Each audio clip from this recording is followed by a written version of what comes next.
एक नगर में एक लालची आदमी रहता था। बहुत धन होने के बाद भी उसे हर समय और अधिक धन पाने का लालच रहता था। एक बार उसी नगर में एक चमत्कारी संत आते हैं। लोभी व्यक्ति को जब उनके चमत्कारों के बारे में पता लगता है तो वह दौड़ा दौड़ा उनके पास गया और उन्हें अपने घर बुलाकर उनकी अच्छी सेवा की। उसकी सेवा से प्रसन्न होकर संत ने उसे 4 दीपक दिए। चारों दीपक देकर संत ने उसे बताया, पुत्र, जब भी तुम्हें धन की आवश्यकता हो तो पहला दीपक जला लेना और पूर्व की दिशा में चलते जाना। जहाँ दीपक बुझ जाए उस जगह की जमीन खोद लेना, वहाँ तुम्हें धन की प्राप्ति होगी। अगर तुम्हें और धन की आवश्यकता हुई तो दूसरा दीपक जला लेना, जिसे लेकर पश्चिम दिशा में तब तक चलते जाना जब तक वह बुझ ना जाए। उस स्थान से जमीन में गड़ी अपार धन संपदा तुम्हें प्राप्त होगी। धन की तुम्हारी आवश्यकता तब भी पूरी ना हो तो तीसरा दीपक जलाकर दक्षिण दिशा में चलते जाना। जहाँ दीपक बुझे वहाँ की जमीन खोदकर वहाँ का धन ले लेना।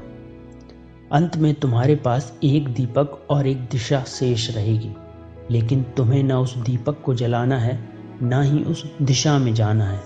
ऐसा बाबा ने उस आदमी से कहा। इतना कहकर संत लोभी व्यक्ति के घर और उस नगर से बाहर चले गए। संत के जाते ही लोभी व्यक्ति ने पहला दीपक जला लिया और धन की तलाश में पूर्व दिशा की ओर चल पड़ा।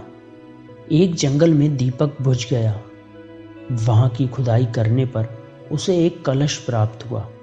वह कलश सोने के आभूषणों से भरा हुआ था।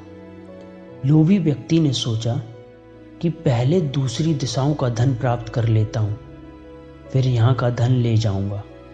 वह कलश वहीं झाड़ियों में छुपाकर उसने दूसरा दीपक जलाया और पश्चिम दिशा की ओर चल पड़ा।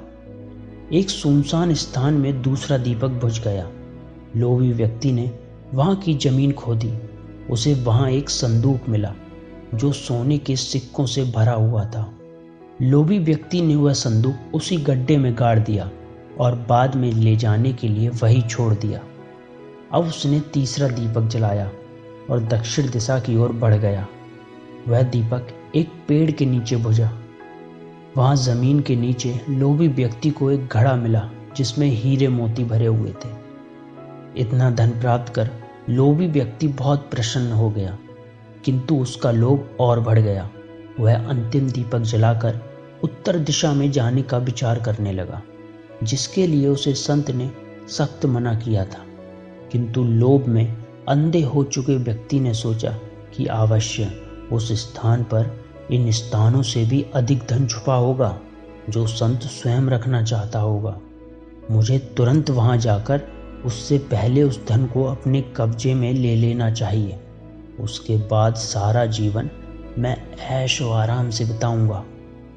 उसने अंतिम दीपक जला लिया और उत्तर दिशा में बढ़ने लगा। चलते चलते वह एक महल के सामने पहुंचा। वहां पहुंचते ही दीपक बुझ गया।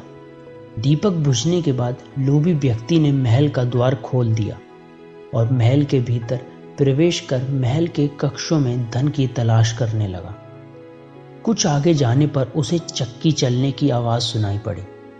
वह एक कक्ष से आ रही थी। आश्चर्यचकित होकर उसने उस कक्ष का द्वार खोल लिया। वहां उसे एक वृद्ध व्यक्ति चक्की पीसता हुआ दिखाई पड़ा। लोभी आदमी ने उससे पूछा, यहाँ कैसे बाबा? बाबा बोले, क्या थोड़ी देर तुम चक्की चलाओगे?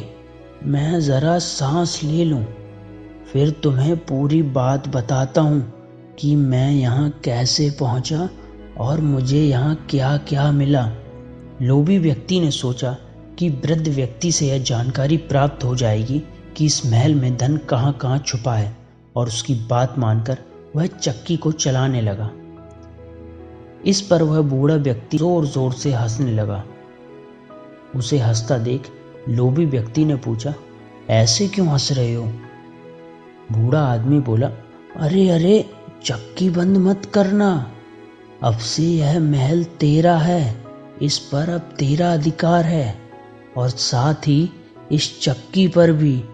यह चक्की तुम्हें अब हर समय चलाते रहना है, क्योंकि चक्की बंद होते ही ये महल ढह जाएगा और तू इसमें दबकर मर जाएगा।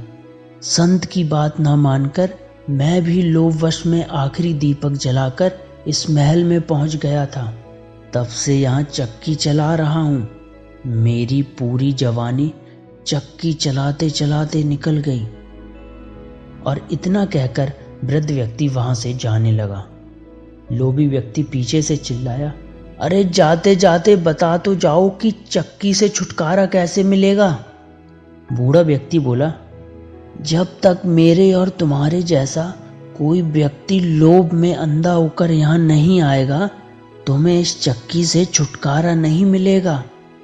और फिर वो लोभी व्यक्ति चक्की पीसता रह गया और खुद को कोसता रहा। तो दोस्तों, इस कहानी से हमें यह सीख मिली है कि हमें ज़िंदगी में कभी भी लालच नहीं करना चाहिए, क्योंकि एक ना एक दिन हमें उसका खामियाजा भुगतना पड़ता है।